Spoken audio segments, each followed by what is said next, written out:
Welcome to கலையம்மா சமையல். இன்றைக்கி என்ன ரெசிபி பார்க்குறோன்னா, தேங்காயும் பொட்டுக்கடலையும் சேர்த்து ஒவ்வொட்டு எப்படி செய்யலான்னு பார்க்கலாம் வாங்க. நான் 3 தேங்காய் எடுத்து துருவி வச்சுருக்கேன். 1/4 கிலோ மைதா மாவு, 1/4 கிலோ பொட்டுக்கடலை, 1/2 கிலோ வெல்லம். இப்போ மாவை பிசைஞ்சு வச்சுக்கலாம். மாவுக்கு உப்பும் மஞ்சள் கொஞ்சம் சேர்த்து நல்லா பிசைஞ்சிக்கலாம். நான் பிசைஞ்சு வச்சு கொஞ்சம் நேரம் ஊறட்டும். ஊறினா தான் நல்லாயிருக்கும் மாவு. பாருங்கள், எண்ணெய் சேர்க்காம தண்ணி மட்டும் சேர்த்து பிசைஞ்சிக்கலாம். நல்லா மாவு பிசைஞ்ச பின்னாடி எண்ணெய் சேர்த்திக்கலாம். இப்போ இது மேலே எண்ணெய் ஊற்றி கொஞ்சம் நேரம் ஊற விட்டுறலாம். நல்லா ஊறட்டும். அதுக்கப்புறமா இப்போ தேங்காய் வறுத்துக்கலாம். ஏன்னா தேங்காய் வறுத்தோம்னா தான் அந்த ஈரப்பசை இல்லாமல் நல்லாயிருக்கும் வரன்னு. இப்போ வறுத்து எடுத்தாச்சு. இதில் பொட்டுக்கடலையை பொடி செஞ்சுக்கலாம். ரொம்ப நைஸாகவும் இருக்கக்கூடாது, ரொம்ப இதாகவும் இருக்கக்கூடாது. கொஞ்சம் கொரப்பாக எடுத்து பொட்டுக்கடலையை அரைச்சி தேங்காயில் கலந்துக்கலாம். இப்போ எல்லா கடலையும் அரைச்சி எடுத்துக்கலாம். இப்போ பாருங்கள், இப்போ இதை நல்லா கிளறி விட்டுக்கலாம். இப்போ வெல்லம் 1/2 கிலோ எடுத்து தூள் பண்ணிக்கலாம். இது நல்லா சுவையாக இருக்கும். நீங்களும் செய்யுங்க. இதில் சுகர் இருக்கிறவங்க எல்லாருமே சாப்பிட்லாம். ஏன்னா கடலை சேர்க்குறோம் இல்லையா, அதனால். இப்போ வெல்லம் தூள் பண்ணியாச்சு. இதில் சின்ன டம்ளரில் 1 டம்ளர் தண்ணி சேர்த்து கொதிக்க விடலாம். பாருங்கள், நல்லா கொதி வந்துடுச்சு. இது பாகு எடுக்கிறது அந்த மாதிரிலாம் இல்லை. நல்ல கொதி வந்தாவே போதுமானது. இப்போது இந்த வெள்ளைப்பாவை எடுத்து இந்த தேங்காய் கடலையும் கலந்து வச்சுருக்கோம் இல்லையா, அதில் சேர்த்துக்கலாம்.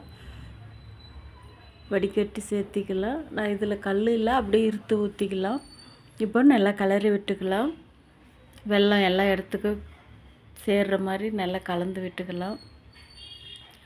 இப்போ நல்லா கலந்தாச்சு. பாவு கொஞ்சோண்டு மீந்துருச்சு. உங்களுக்கு ஸ்வீட் எவ்வளோ தேவையோ அதுக்கு தகுந்த மாதிரி பார்த்து கலந்துக்கோங்க. இப்போது நல்லா உருண்டை உருட்டி எடுத்துக்கலாம். பாருங்கள், இவ்வளோ பாவு மீந்துடுச்சு. அதனால் ஒன்றும் பிரச்சனை இல்லை. வேணும்னா மறுபடியும் கலந்துக்கலாம். இது ஒரு 10 நாள் கூட வச்சு சாப்பிட்லாம், நல்லாயிருக்கும். பாருங்கள், எல்லாமே உருண்டை உருட்டி எடுத்துக்கலாம். இப்போ எல்லாமே உருண்டை உருட்டியாச்சு. இப்போ மைதா மாவு எடுத்து அதில் நல்லா கையிலேயே தட்டி மைதா மாவில் அதுக்குள்ளே இதை வச்சுக்கலாம். மைதா மாவு நல்லா ஊறிடுச்சு. கொஞ்சம் நேரம் ஊறுனா நல்லாயிருக்கும், ஸ்மூத்தாக வரும். பாருங்கள், நல்லா தட்டி எடுத்தாச்சு.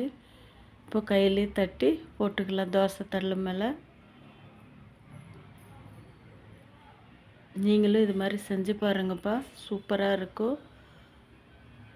குழந்தைங்கள்லாம் விரும்பி சாப்பிடுவாங்க. நீங்கள் ஏலக்காய் வேணும்னா கடலையிலே சேர்த்து அரைச்சிக்கோங்க. நான் ஏலக்காய் சேர்க்கலை. ஏலக்காய் சேர்த்தா இன்னும் நல்ல வாசனையாக இருக்கும்.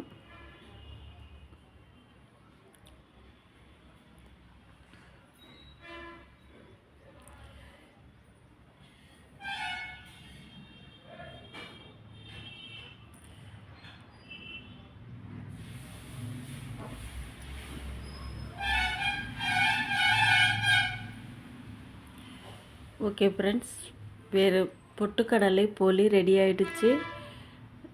தேங்காயும் பொட்டுக்கடலையும் சேர்த்து ஒவ்வொட்டு ரெடி ஆகிடுச்சு. நீங்களும் இது மாதிரி ட்ரை பண்ணி பாருங்கள். கலையம்மா சமையலுக்கு லைக் பண்ணுங்கள், ஷேர் பண்ணுங்கள், சப்ஸ்கிரைப் பண்ணுங்கள். Thank you friends.